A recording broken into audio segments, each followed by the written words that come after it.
ছাত্ররা যখন আন্দোলন করলো 7 জুলাই, কই তখন তো তাদের গায়ে কোনো হাত দেওয়া হয়নি, কিচ্ছু করা হয়নি। মেয়েরা তো রাতভর মিছিল করেছে।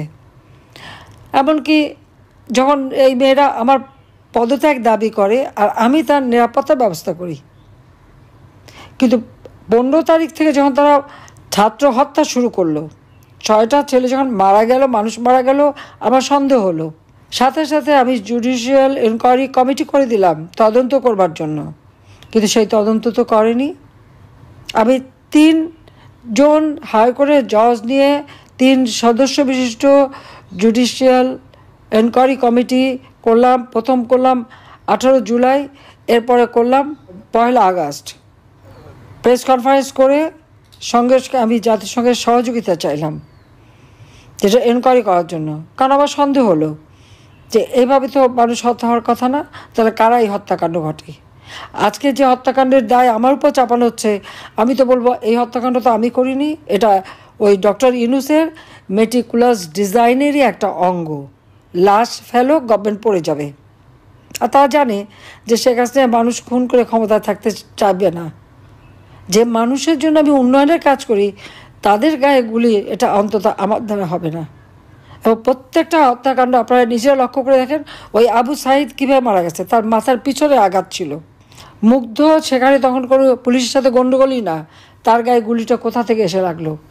আজকে আপনারা লক্ষ্য করেন যাদের লাইসেন্স অস্ত্র আছে সেগুলি কিন্তু তারা জমা নিয়েছে, কিন্তু বেআইনি অস্ত্র যেখানে, সেগুলি কিন্তু আজ পর্যন্ত উদ্ধার করে না। বেআইনি অস্ত্র যাদের হাতে ওই 7.62 বুলেট, তাদের অস্ত্র কেন উদ্ধার করা হচ্ছে না? তারা কারা? তারা ওই ইউনূসেরই বাহিনী, ওই সমন্বয়ক এবং যত জঙ্গি সন্ত্রাসী, যাদেরকে আমরা সন্ত্রাসী বলে গ্রেপ্তার করেছি, জঙ্গিদের গ্রেপ্তার করেছি, বিডিআরে যারা হত্যা করেছে, 21শে আগস্ট গ্রেনেড হামলা, সেই হলি অটিজেনের যারা, এবং অন্যান্য যে সমস্ত জঙ্গি সংগঠনগুলি পৃথিবীর বিভিন্ন দেশ যাদেরকে নিষিদ্ধ ঘোষণা করেছে, আমরা তাদেরকে যে বিচার করেছি, শাস্তি দিয়েছি।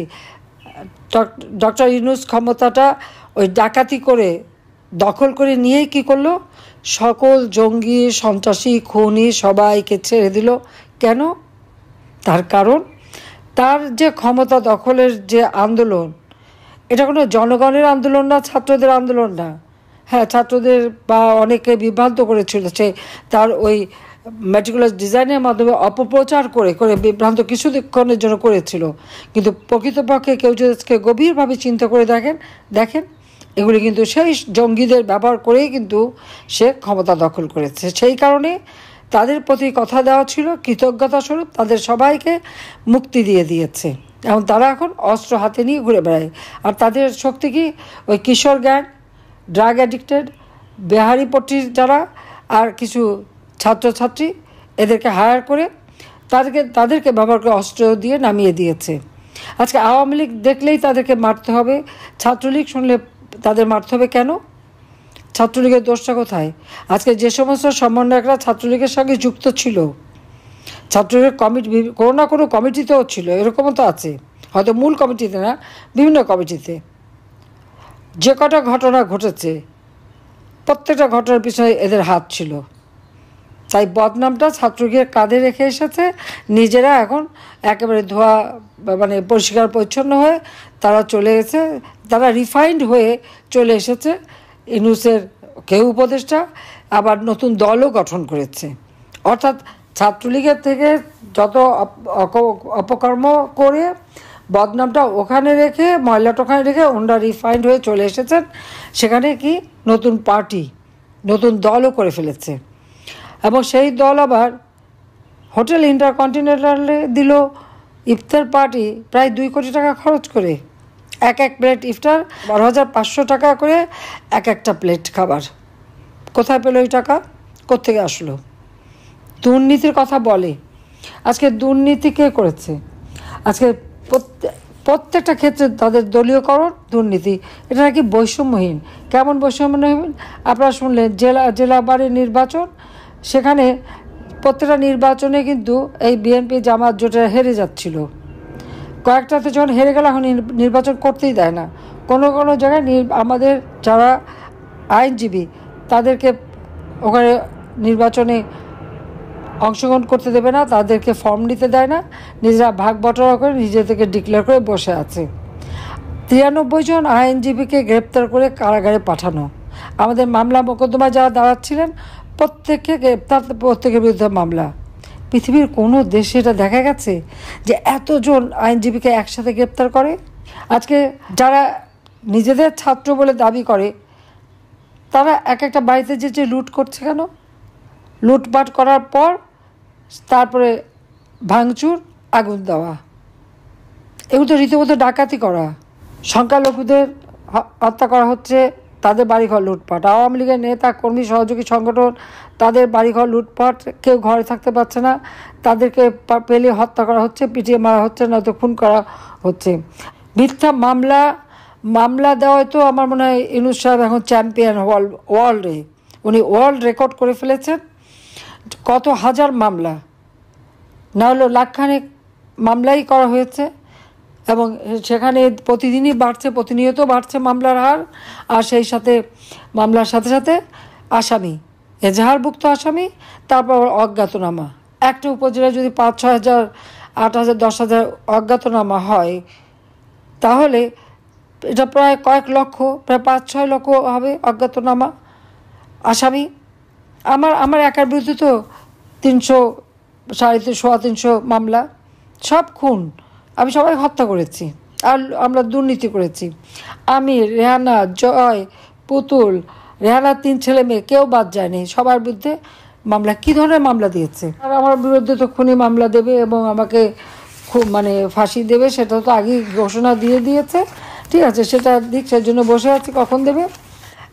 আওয়ামী লীগের বাচ্চারা পড়তে পারবে না, মুক্তিযোদ্ধার বাচ্চারা পড়তে পারবে না। আজকে লক্ষ লক্ষ ছাত্রছাত্রী পড়াশোনা করতে পারে না, তাদের সার্টিফিকেট কেড়ে নিচ্ছে, তাদেরকে স্কুলে যেতে দেবে না, কলেজে যেতে দেবে না, পড়তে দেবে না। এটা কোন ধরনের কথা? কই, আমরা তো ক্ষমতায় ছিলাম, আমি তো কখনো বলিনি যে না ওই বিএনপি ওর বাচ্চা ওই স্কুলে পড়তে পারবে না। আজকে কেন এটা বলা হচ্ছে? আমাদের ছেলেমেয়েরা যেতে পারবে না। সব কটা ইউনিভার্সিটিতে ভিসি করা যারা স্বাধীনতা বিরোধী ছিল তারা, প্রত্যেকটা প্রতিষ্ঠানে কাদের বসিয়েছে যারা এই স্বাধীনতায় বিশ্বাসই করে না। এমনকি পুলিশে বিনা এসে ঢুকিয়ে দিল চাকরিতে। আর বার ইলেকশানে সেখানে কোনো আওয়ামী লীগে করে বা আওয়ামী লীগ সমর্থক তারা বারের পরীক্ষা দিতে পারবে না, তাদেরকে বাদ। অর্থাৎ সব জায়গায় ওই শুধু বিএনপি জামাত তারাই ঢুকবে, আর কেউ ঢুকবে না। তো বিএনপি তো লুটপাটে ব্যস্ত, আগুন লাগানো, লুটপাট, দুর্নীতি ব্যস্ত রয়ে গেছে। আর জামাত খুব চালাকির সাথে সব জায়গাগুলি দখল করে নিচ্ছে। বাংলাদেশটাকে কোথায় নিয়ে যাচ্ছে? যে বাংলাদেশ অসাম্প্রদায়িক চেতনার বাংলাদেশ, যে বাংলাদেশ উন্নত সমৃদ্ধ বাংলাদেশ, যে বাংলাদেশ উন্নয়নের রোল মডেল হিসেবে বিশ্বের স্বীকৃতি পেয়েছে, সেই বাংলাদেশ আজকে জঙ্গির দেশ হিসেবে পরিচিত। ইউনূস হচ্ছে জঙ্গি নেতা, চরম মানবতা বিরোধী। তার মতো মানবতা বিরোধী আর কেউ হতে পারে না। পিটিয়ে পিটিয়ে মানুষ মারা, এমনকি অবলা গরুও তাদের কাছ থেকে রেহাই পায় না। আগুন দিয়ে পুলিশকে হত্যা করা, পা ঝুলিয়ে রাখা, আওয়ামী লীগ নেতাকর্মীকে হত্যা করা, পা দিয়ে ঝুলিয়ে রাখা, এবং তাদেরকে আজকে আওয়ামী লীগ, সংখ্যালঘু সম্প্রদায়, পুলিশ, আনসার এবং সাধারণ মানুষ কেউ বাদ যায়নি। এমনকি সরকারি অফিসারদের দোষটা কী? আমি 15 বছর 7 মাস ক্ষমতায়, প্রমোশন দিয়েছি, তারা কাজ করেছে, দেশকে উন্নতি করেছে, উন্নয়নে তারা দেশকে এগিয়ে নিয়ে গেছে। অথচ আজকে তাদের ওএসডি করা হচ্ছে, চাকরিচ্যুত করা হচ্ছে, মিথ্যা মামলা দেওয়া হচ্ছে। এমনকি প্রিন্সিপাল সেক্রেটারি, 4-4 জন প্রিন্সিপাল সেক্রেটারি, ক্যাবিনেট সেক্রেটারি যা ছিল তাদের বিরুদ্ধে মামলা। যান সেনাবাহিনীতে, আমি জানি না সেনাবাহিনীটা সহ্য করে কীভাবে। সেই এক হাসনাদের সাথে সেনাপ্রধানের তুলনা করে, দিয়ে স্লোগানও দেয়। এত সাহস কোত্থেকে পায়? শুধু তাই না, আজকে সেখানে অফিসার যারা সিনিয়র অফিসার, জুনিয়র, তাদের বিরুদ্ধে মামলা করবে। রাষ্ট্রীয় সম্পদ যখন কেউ ধ্বংস করে তার বিরুদ্ধে আইন শৃঙ্খলা রক্ষাকারী সংস্থা অবশ্যই ব্যবস্থা নেবে, এবং তাদের কী করতে হবে এটা কারো হুকুম দেওয়া লাগে না। তাদের সেটা কর্মসূচিতেই লেখা থাকে, রুলস অফ বিজনেসেই লেখা থাকে। যে কখন কোন স্টেপটা নিতে হবে। তো ওদের দোষটা কী? তাদের আজকে কারো পাসপোর্ট বাতিল, কারো বিরুদ্ধে মামলায় কোনো কেউ বাদ যাচ্ছে না। তাহলে ফ্যাসিস্ট কে আর দুর্নীতিবাজ কে?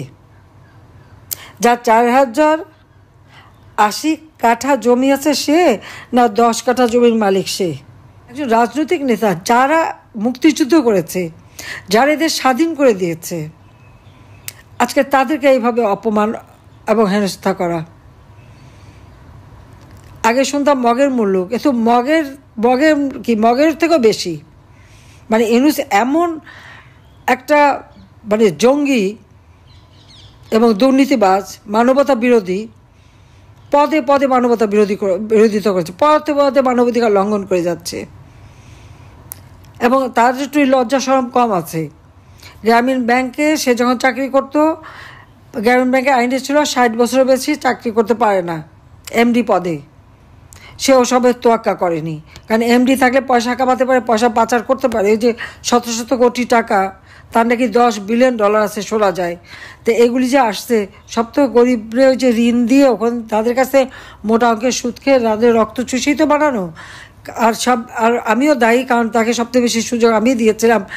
কাজেই পদ্মা সেতু টাকা বন্ধ করলো ওই এমডি পদের জন্য। তার এটা মাথায় আসলো না যে এটা আইনে আছে, এই আইনটা তাকে মানতে হবে, এইটুকু বোধ তার নেই। স্বার্থের জন্য যা কিছু তাই করতে পারে। নিজের ক্ষমতা যখন এখন ডাকাতি করে ক্ষমতা নিয়ে বসে আছে।